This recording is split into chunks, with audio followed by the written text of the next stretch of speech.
leadership has been a very important part of the conversation these past 2 days. And with that, it's important to explore what's needed to pipeline more women into positions of leadership and influence, and the culture shift necessary to drive change in STEM. This upcoming panel of impressive technology industry leaders are going to share some insights on transforming STEM leadership culture. Hello, my name is Lori Murray, and I'd like to welcome you to Transforming STEM Leadership Culture as part of this amazing Triangle TechX conference. I'm privileged to moderate a panel of esteemed leaders to talk about culture transformation as it relates to STEM. So with that, I'd like to introduce our panel. First, we have Francine Katsoudas, who's the Executive Vice President and Chief People Policy and Purpose Officer at Cisco. We have Tonya Quarles, who's the Vice President of Workforce Solutions Group at Dell Technologies, and Sasha Sanyal, who's the General Manager, Global Insurance Leader at Microsoft. As I ask them to further introduce themselves, I'd also like them to answer the following question. You've made it so far in your career to date. Can you share with us how other women have helped you to get to where you are? And if there weren't other women that helped you along the way, what can we do to change that path and change that trajectory? So Fran, I'll turn it over to you. Thank you so much, Lori, and excited to be here today. Thank goodness there were a ton of other women that really helped me along my journey at Cisco. I've been with the company now for a little over 25 years, and I started at the company doing first-line tech support, and it was a role that candidly I didn't have the training for.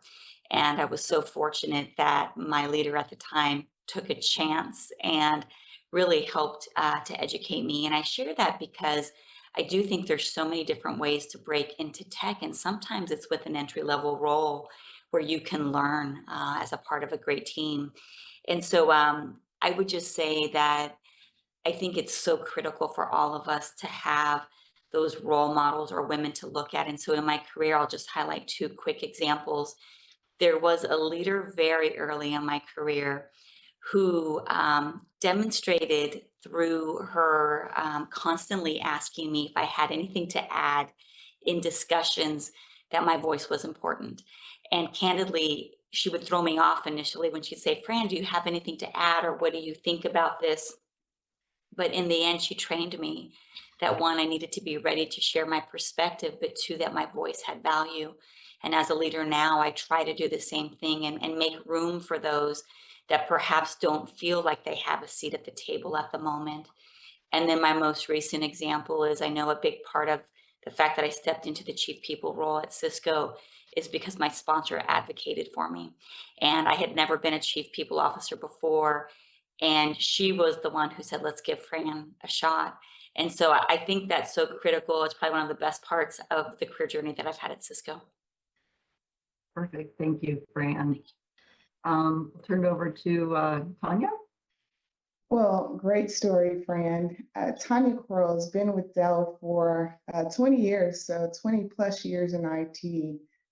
But I too started off, I actually was a twin sister. So it's my three girls, meaning three girls, my mom included.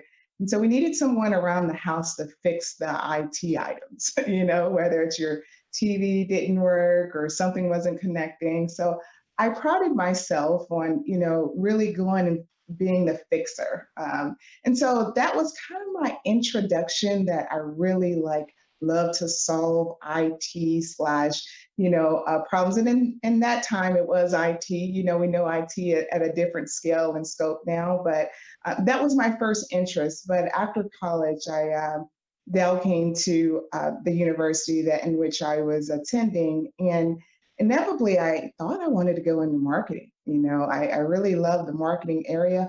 And so that was like a foot in the door because it was technology I somewhat was interested in on the way. And I share the story about when I was little because, as we see our young people growing up, and if they have any interest whatsoever, as far as in in gaming or any type of technology that could steer them currently to a broader scale and scope of future outputs, I think it's important for us to point that out to them and may gain some interest. But currently, I had two ladies that were instrumental in both a positive way and an opportunity way, because I think we should definitely share those stories as well. So I would say positive first. It was a lady that literally had blossomed in her career. And she was a minority individual and helped me because we didn't have a lot of minority women in technology that had been successful in industry-wide. I just didn't see a lot of executives at the table, to be very honest.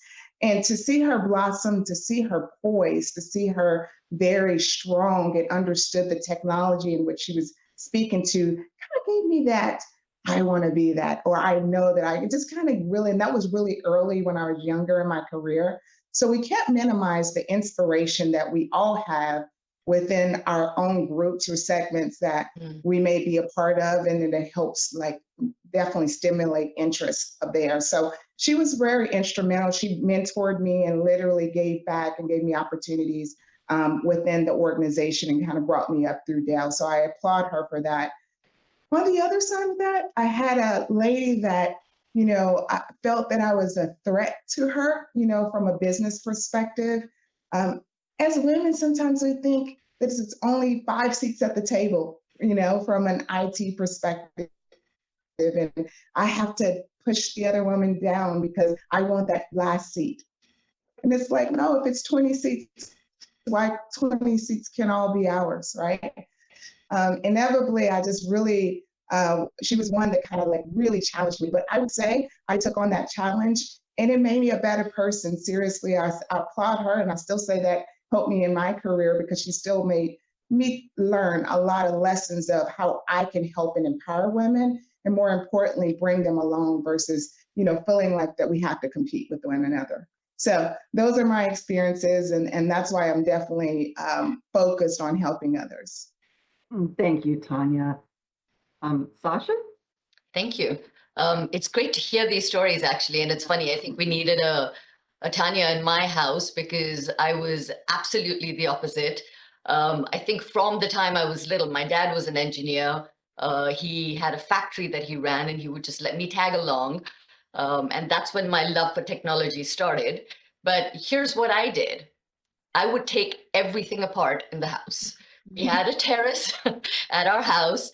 If it was a toaster, if it was an iron, anything I could carry up to the roof, I would take it apart. I would tinker with it. About 20% of the time I was able to put it back together. 80% of the time my mom and dad had to go buy something new. But that's what started my love for technology, my love for engineering.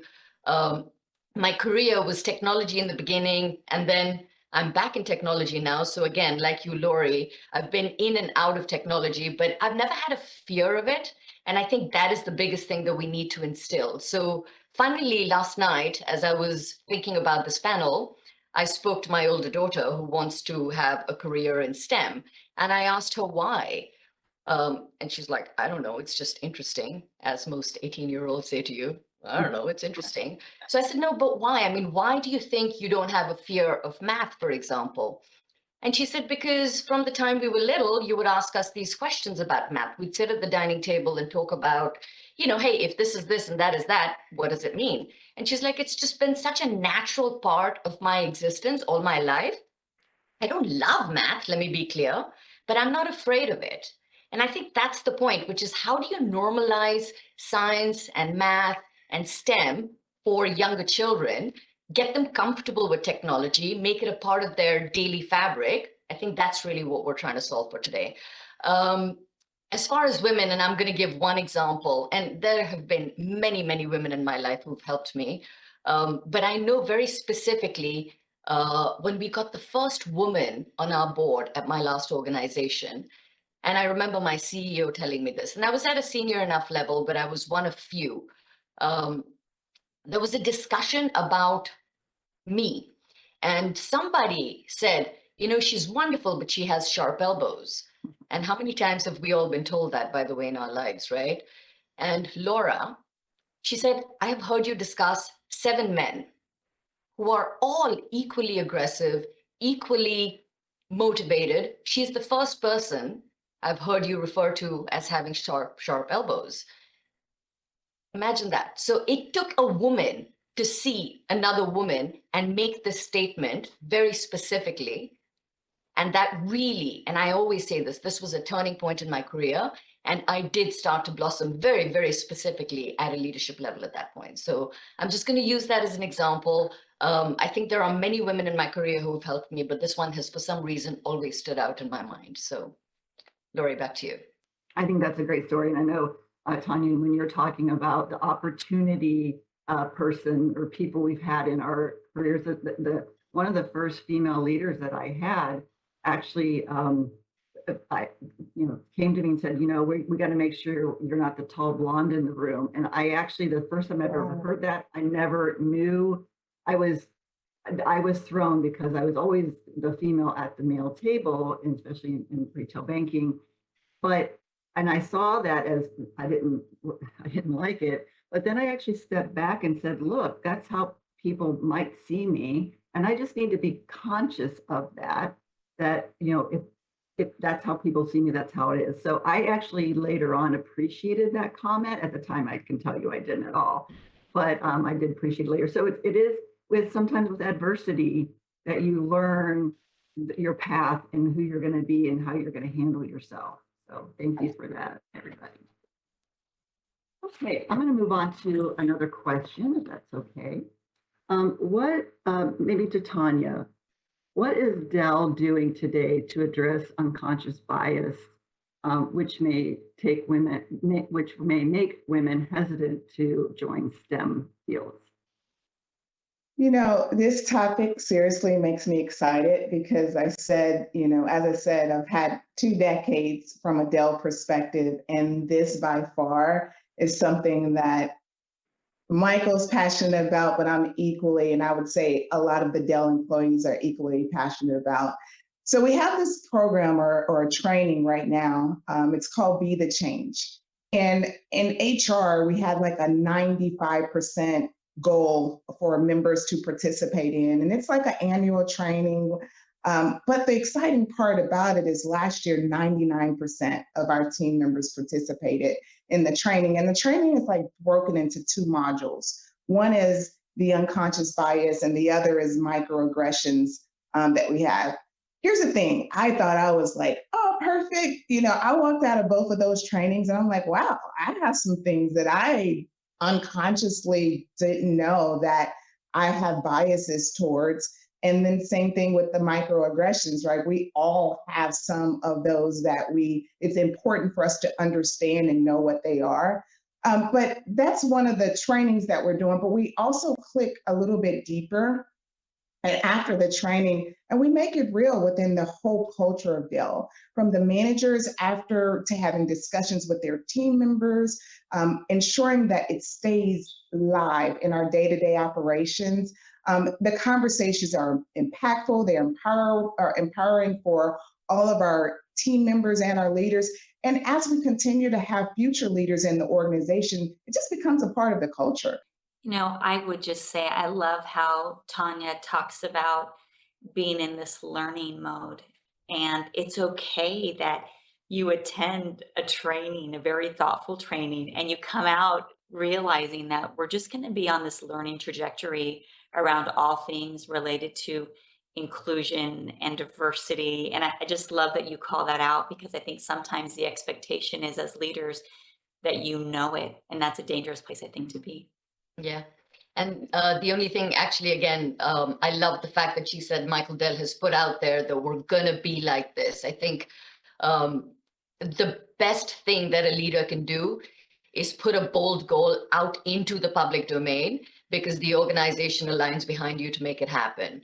The leader of my last organization, that's exactly what he did. He said, our board will be 50% women by this point in time. Our senior leadership will be 50% women by this point in time, so on and so forth. And when you do that, it's literally the entire organization gets behind you. The only other thing I would say that we did, which is very critical, is we aligned incentives to it. So, and I find that Microsoft does that, and I absolutely love it. Every leader has diversity in their goals and has to do a set of things to get there, and it impacts their earning potential. There's nothing that drives change better than that, in my opinion. That's right. Yeah, we're the same at EY, where we have definite goals at each of the partner and managing directors are aligned to for certain. And even like I've been at EY for only a little over a year, and right away I joined an organization called Win IT. It's Women in Technology. And I did that because, again, I wanted to see how I can help and mentor the younger generation into roles and help them grow. And it actually it's been interesting to me because it's actually, we call it women and their allies, because there's a gentleman who partners with me in the stream that I lead, and he did so because he obviously he wants to do the same, and he's obviously not a woman, and so it's really about the allies too, and how we can build our networks and learn and grow and just make it so it's acceptable. It's not some anomaly field that you shouldn't feel comfortable in. Of course you should, and you should be welcome in that. So great. Thank you, ladies. All right, I'm going to move on to the next question. Sasha, I'll go to you. What would you say to young women wondering if STEM or a tech career is right for them? So I'm going to actually broaden that a little bit, if you don't mind, Lori, because I think there's a bigger problem, which is women in careers. I still think that there are too many women that actually drop out mid-career. So I would say one, and I've said this to my girls many, many times, when you have children, things get difficult for a period in time, and then they grow up and your career is for a lifetime. So while you have this period where you're balancing a lot of things, make sure you understand that that will pass. Your career, on the other hand, is 30 years, 40 years, 50 years. So I do think that I would tell all women that they need to lean in. It is important for them to have a career. It is important for them to think about it in the longer scale. That's the first thing. The second thing is women in STEM in particular. Technology is, in my opinion, the future. Technology is going to be deeply, deeply embedded in everything that we do, in every part of our existence. So if you are afraid of technology, and if you don't get involved in technology and you avoid technology, you will be creating a negative bias towards your career. So I would say lean in.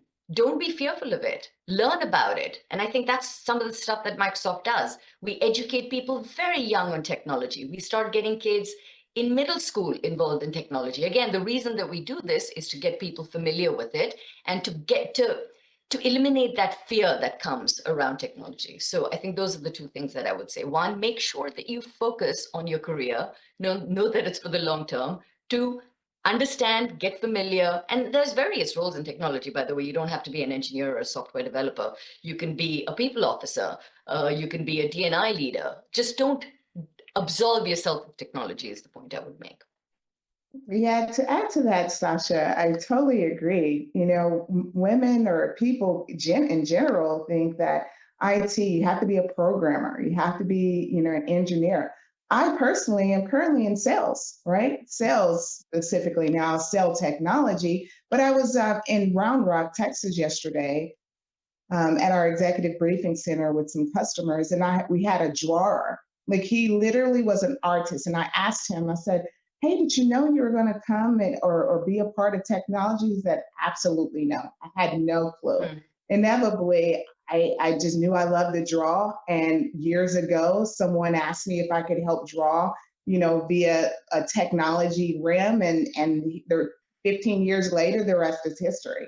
So my point is whatever your passion is, it can be linked somehow to technology. Because I agree, it is future-proofing your career, Absolutely, regardless of what industry that you're in. So totally agree with that, Sasha. Yeah, so I'll move on to the next question. We know that women entrepreneurs tend to give back more to their communities than their counterparts. How do you see women in STEM and tech positions being able to give back? And are there ways in our communities in which you enable this trend, or in your companies and enable this trend? So Fran, would you like to go? Sure, happy to. So the first thing that I would say is I think we all know this now, but when women find themselves in a position of power as consumers or as leaders, typically we tend to bring others with us, which is incredibly powerful. And so it is at Cisco, our purpose is to power an inclusive future for all. And what we know is that when you reach out to women, when you train women in a career in STEM, you are, by doing that, training so many more. And I think that's incredibly powerful and really good for us to recognize and to know.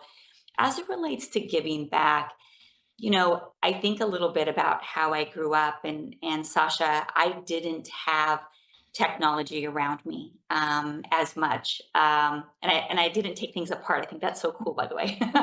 But so I didn't understand like engineering. I didn't understand that path, and so I think one thing that is so important is for us to share all of the roles that are available, and to really help educate young girls and boys around some of the needs. I think something that we probably all worry a lot about at the moment is how do we ensure that we have the inclusion and the diversity as we look at important topics like AI moving forward. Mhm. And so one way that we give back is to ensure that that technology is built with inclusive factors in mind.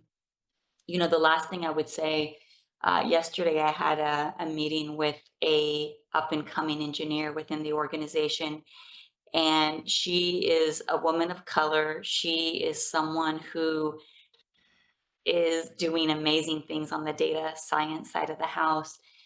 And she shared with me that twice she's had managers with all of the best of intentions try to guide her to non-technical opportunities. And so I think the other thing that I would say is that for all of us, spending time getting proximate to different people, different paths, understanding some of the pressures that are out there is a key element of how we give back, because understanding that I can now do something to support and address that issue. And so whether it's at the very strategic level or the day-to-day level, I think there's so much that women can do to give back in this space. I was going to add a little bit about some of the work that Microsoft does specifically around this. Again, I think inclusion is a big part of our culture. And again, technology for all is obviously a big part of our culture.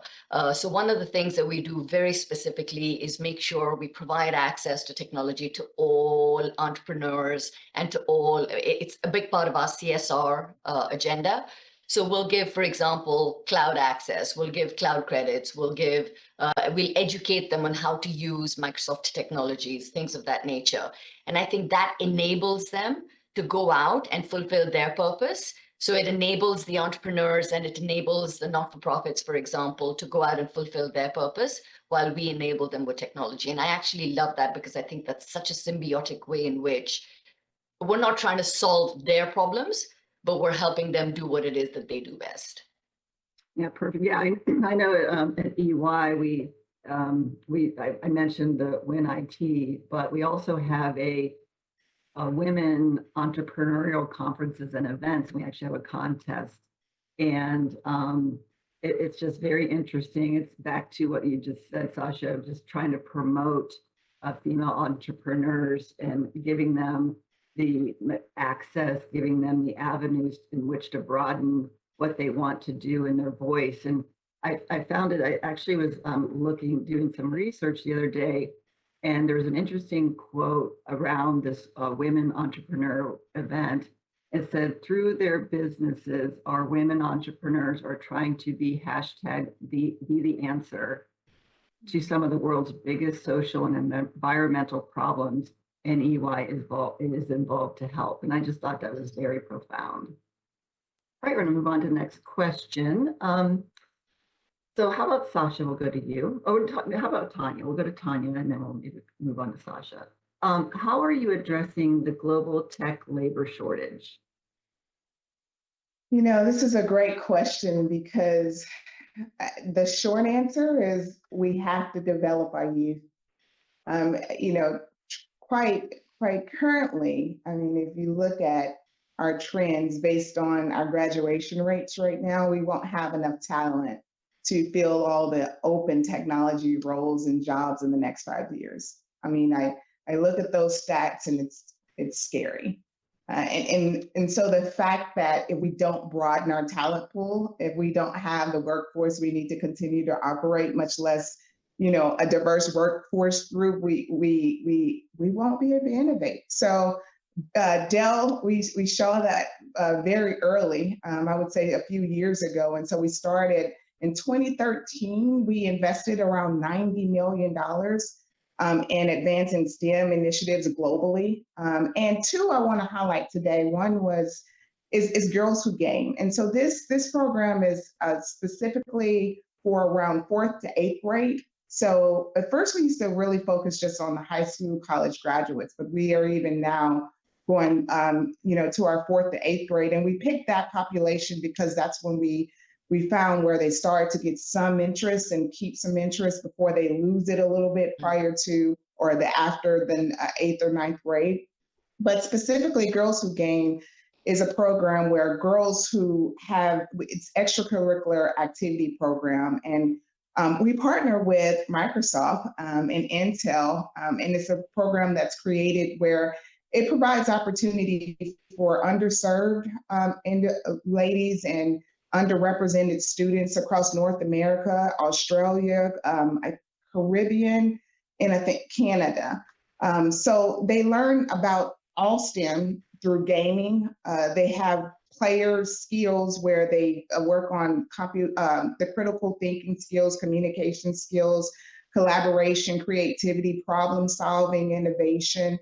And literally, it empowers them to work in STEM-like fields on a one-to-one and a one-to-many initiative. So not just by playing like a Minecraft game or anything like that, but they're really solving problems. I mentioned our 2030 sustainability goals and overall goals we have from a women perspective. We also have sustainability goals. And so we actually, from a Dell perspective, help us solve those problems. So it's pretty cool. It's real life scenarios, real life situations, and they're pretty excited about it when they start having, you know, some outcomes. The second one is our student tech crew. Now, this is pretty cool because literally the students are high school, even college, non-for-profit organization can participate in this, but inevitably it promotes career skills and learning. It's a hands-on experience. Think about an IT help desk. And it has the students participating in like a program where their peers, all the school staff members, they come to them for their technology issues. And they help them build the skills that they need now for the future. And we have teachers that come in and they help train them on the desktops and Dell laptops and desktops. And the curriculum is divided evenly where they focus on training where soft skills and then also the software and the hardware skills for the 21st century. So it's amazing opportunity. The great part about it is once the students go through this program, they're actually become certified as a Dell technician. So you can take that certification out in the workplace and actually start as soon as they graduate from high school and or college and actually say that they have that certification. So it's amazing. Also financially, you can have credits back to the school and the colleges. So it's a win-win for everyone. Two huge initiatives that we are working on to just stimulate interest from our youth so that we can close the gap globally. I agree with Tonya. It is a big problem because we have more and more, not just girls, children who are not choosing STEM. So it is definitely something that we need to solve for. I'm going to talk about one specific thing that we're doing for girls, bringing more girls into STEM, which is called Digi Girls. And it's actually really, really cool. It is something that we've been running for a couple of decades. It's done at a very local level. So it's not something that we run centrally from Redmond or anything like that. So for example, Canada will work with a set of organizations and schools. But basically what we do is a bunch of different things. We will have tech days where we go in, Microsoft products, take them to the school, allow girls, boys, all children from the time they're about 11 years old till they're about 18, just to get familiar with technology, to play with it, to understand it, to see what it does, to understand what value it brings to your life. The second thing we do is massive hackathons. So every year we will run a hackathon where all kids, it doesn't matter what age they are, in groups or individually, they get to work with their peers and build things, build technology, build software, build, solve problems that are important to them. Again, this is enabling them, teaching them, allowing them to learn what technology can do and how it can solve problems. Now, the fact that this is done at a government level, at a high school level, at a not-for-profit level, locally, actually allows us to tweak the program specifically for that jurisdiction. So if in India, there's a set of things that we need to do that is very unique, which is different from the problems we're facing in Africa, it's done at a local level. So for example, one of the things I was talking to the folks in Canada about is that they did a DigiGirl Day across Canada and Africa, which allowed the Canadian students to engage with the African students using technology to collaborate. Now, just think about the power of that. Think about the fact that you've exposed kids to each other across continents, but they're using technology to collaborate to solve a problem. So it really allows you to internalize technology and what it does and creates a high degree of familiarity. And I think these are the kinds of things, if you continue to do as they're getting in, it creates a comfort with it.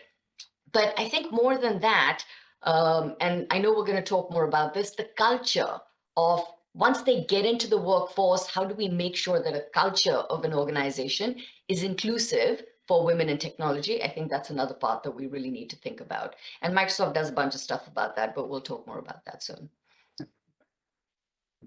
Lori, I would just add one quick thing here, or maybe two. So the first is there's a really great trend that is happening, I think, across our companies at the moment, which is we're not requiring a college degree anymore to get started.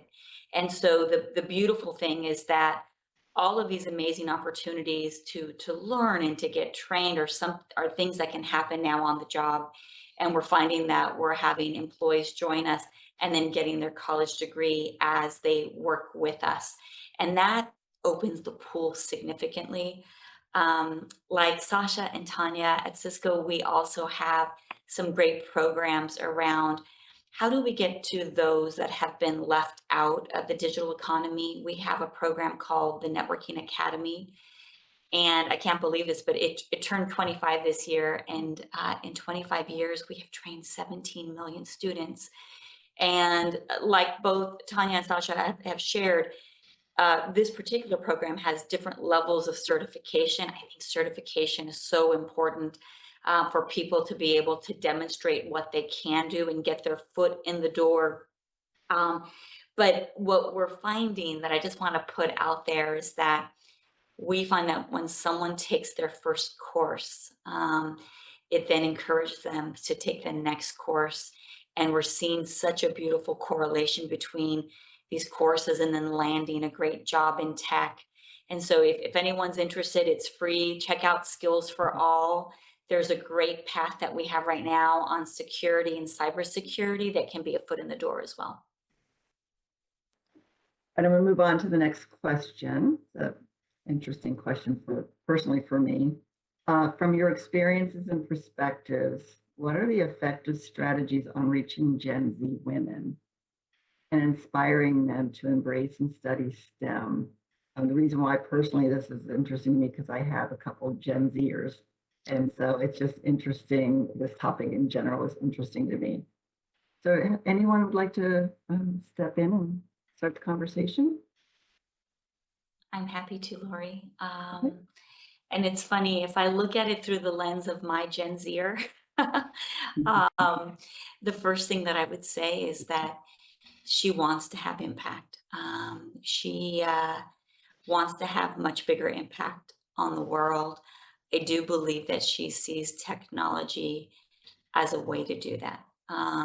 And so, what I think is going to be so important for us is to really connect those dots between a career path, but this ability to have a really positive impact on issues around our planet, how we build to a regenerative planet, how we ensure that we can address the digital divide. And so for us, there's an element of connecting people to our purpose, which I think is really bringing them in. Something that's so fascinating right now is when candidates are interviewing with Cisco, we can see many of them have read our purpose report. And so I think this is something that people are hungry to understand about their companies. And then the second thing that I would say really touches upon some of the best practices that we've heard today, which is this relationship between an incoming employee and leaders, sponsorship, mentorship. These are key ways that I think we bring people in. I think what you've heard is that careers are incredibly windy and they're so personal that sometimes just those connect points that get someone on the path, I think is a great approach as well. And a lot of the Gen Z talent that we're talking about, they want to move a bit more than maybe we have in our careers. And so this move organization to organization, I think is going to be a compelling way for us to create very interesting careers. I agree with that, Fran. Just to kind of tap into that, two pieces. I have a niece that's a Gen Z, and so she recently started in the technology field. And it's funny, as much as they have more technology than we probably ever had, they're comfortable with some technology, but the technology that enables bigger and larger processes via, then it's kind of scary. And so I asked her, like, what's scary about it? It's just the unknown. It's how do you affect that and getting them comfortable with that? So we talked through that. But one piece that I personally am doing from a Dell perspective, I go out and I speak to our Gen Zs all the time, which is our newer hires, recruit and talent that we recently bring in and or a year, the first or second year within Dell. And Fran, I agree with you. They want that promotion like yesterday, and they want to make sure that they are moving. So I love the zeal, I love the grit, but I really try to make sure that they understand the importance too of having a knowledge base to help you and enable you when you are promoted. That helps you with the next role, and so the patience and instilling understanding, and more importantly, getting the most out of the role that they currently are in, because that's an enabler to the next role. When you go to the next role, is a give and take and not a take, what I can learn from the role. What did you learn from your previous role that you're bringing to the next role? And so that gives them a little insight of, okay, what I'm doing now, I want to maximize and understand and grow and learn. So then when I am moving around in the organization, I'm bringing all of those lessons throughout the organization, and not just, I'm learning here. Now, what else do I need for my career? It's more about how we all can also impact the company.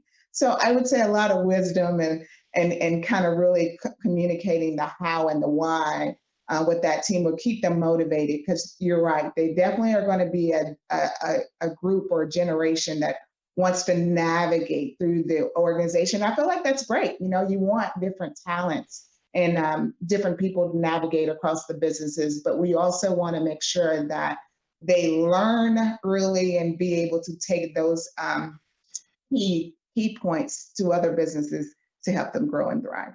Yeah, perfect. Yeah, we actually have a partner here at EY who's a culture anthropologist, and she and her team have done a lot of studies on Gen Z and that demographic, and really just in order to better understand what drives them to the points we've been talking about, And then not just what drives them, but then what can EY do to transform our ways of working in order to attract them? Because we all are going to need this generation now or very fairly soon. And it's just some of the research that we found has just been very interesting for me to read through around.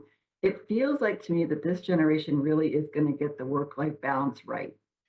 That is very important to them, that it isn't just about, going to the gym. It's about physical exercise. It's about mental exercise, mental health. They many of them have grown up in this, obviously been in this situation with COVID and all the pandemic and mental issues. And they seem to be a generation that's really learning and consuming, and to the point earlier, figuring out how to utilize technology to solve some of those problems, which I think is a refreshing breath of fresh air for me, for certain. Any other comments? Yeah, I have 2 Gen Zers, and I think there's 2 things. One, Fran, I completely agree. They are much more purpose focused than we were. I think most of us grew up with wanting corporate careers, wanting to, extend what our parents did, things of that nature. I do think that they are much more purpose driven, and I think that they recognize that the way to actually achieve that purpose is technology. And I use the term technology very broadly. I don't mean what Microsoft does, but it's also medical technology. It's a whole set of things. So I think that's the first point. The second point is it goes beyond them moving jobs quickly. Many of them will want to do 3 jobs at one go. And I think all companies need to actually think about work differently. It is not a employee who is doing a job at a point in time. They can come in and out of the workforce when they want to do it. They want to sell their skills almost to where their purposes are best aligned or to the highest bidder. So I think companies in general will need to think about this employee organization relationship very, very differently. And the work balance thing is absolutely going to be critical. So this whole idea of coming into the office, doing your 9 to 5, working in a particular way. My kids think I'm crazy when they think about what I do. They want to do it when they want to do it. If I want to work at 11 o'clock at night, I want to work at 11 o'clock at night. So I think that to attract Gen Zers, we are going to have to rethink our normal view of work and have to sell to their purpose or sell to their desires of when they and how they want to work. What area of technology are you most excited about and why? Friend, you want to go first? You go ahead, I'll follow you. Okay, so and look, it's so difficult because I was thinking about this question last night. It's so difficult to think about one area. I mean, obviously, there's tons of things around artificial intelligence, machine learning, things of those that are very, very, very interesting. But to me, collaboration is probably the most important thing. And it goes back to the last point I was making. I think the future of work is hybrid. The future of education is hybrid. The future of medicine is hybrid. So I am super, super, super excited about the idea of collaboration, about the idea of the metaverse, about the idea of doing things and engaging with people across the globe using things like HoloLens. I think it's going to make the world a much smaller place. It'll allow us access to talent globally very, very easily. It'll allow us access to information across the globe very, very easily. So that's the one I am personally most excited about. Well, maybe I'll follow you because mine is linked. I love the technology that gives us insight to how we engage and leverage our people's amazing strengths. And I think the science that is emerging and the learnings that we have about how teams work, something that we invested in years ago was some technology that allowed us to understand the network that an individual at Cisco has and the strength of that network. And what that did was it allowed me to understand when we're rolling out a huge project, who are the 2 to 3 people to bring in that would drive your change management like no one else. But that technology is also giving us insights to how we really help our people, how we support our people, some of the learnings that we have around what has the biggest impact on their leadership. And I think that's just an area at the moment that is growing significantly. And I think for each of us, the data scientists that we have pointed at our people and pointed at well-being at the moment, I think could truly change lives and really impact careers in a meaningful way. You know, I think about this question and it just gets me excited just to think about it. But I would say I'm most excited about the Internet of Things. And depending on what organization you actually are a part of, that can mean different areas. But what I mean specifically, I mean, you think about when we were younger, people did everything. We did everything. You think about the grocery stores, driving a car, we emptied trash. And now you see more checkouts and autonomous parking and driving and signals when the trash bin is full and then they come over to empty it. I mean, it's just the unimaginable of what's to happen tomorrow. You know, it's new and increased technology that helps us continue to grow and thrive. And I'm proud to work for Dell, who provides technology to progress human progress. And I know from a healthcare perspective, we've gone ways of just really innovative ideas. I'm just excited about the next generation of Internet of Things. And I say sometimes, you know, you're thinking about when we're younger, if you're my age, you remember the Jetsons and everybody's flying in space with their car. I mean, what's to come? It's just exciting to even think about it, but I'm excited for the next chapter in our lives and in our career. Perfect. Yeah, I think when I answer this question by any technology that continues to make my personal life and my work life easier is the technology that I am most excited about. Okay, I think we have time for one more final question. So what is one key takeaway from each of us on the panel, from your perspective, from our conversation today? The key takeaway is transformation starts with you individually. You know, instead of looking at your organization or the people around you, you can make transformation, whether you have a mentee that you take under your wing or you have a group of students that in which you go back to your high school or college, you can start the transformation of women in technology today. Fran?